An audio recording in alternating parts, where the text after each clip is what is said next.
मिथिलावासी के प्रणाम पेज पर मिथिला में सबके स्वागत है। और अखन हम फिलहाल घर आयल छी, मतलब 8-9 दिन रहबै।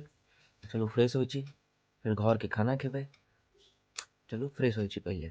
दिया कि अतः मध्य प्रदेश से बहुत ज़्यादा ठंडा छै, बहुत ज़्यादा देखबै छी। चलू छत पर चलि रहल छी एखन, देखबै छी बहुत ठंडा छै।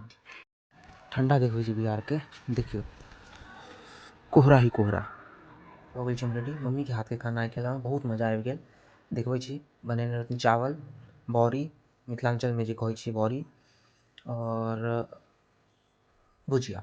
तो चलू चलै छी, कनि मोबाइल बनेबाक छै पप्पा के, डैमेज भऽ गेलै काल्हि। तो चलू चलै छी वीवो के मोबाइल के हाल। चलू वएह मोबाइल बनेबै पहले। मोबाइल ठीक करा कऽ हम आबि गेल छी घर। चलू आब करै छी नाश्ता, मम्मी के कहै छी नाश्ता दै लए। नाश्ता सेहो भऽ गेलै और खाना सेहो भऽ गेल छलै। तऽ आब जाइ छी कनि घूर तपबै, मतलब कि आगि तपबै। तऽ बहुत दिनसँ नहि तपने छी, तखन आयल छी अपन गाँव घर। तऽ चलू घूर तापल जाय, मैथिली भाषामे घूर। तऽ चलू आबै छी आगि तापि कऽ। देखाओ अखन ठण्डीमे बहुत ज़्यादा सुकून अबै छै, बहुत ज़्यादा सुकून छै। देखियौ कतेक सुकून मिलै छै, आहा।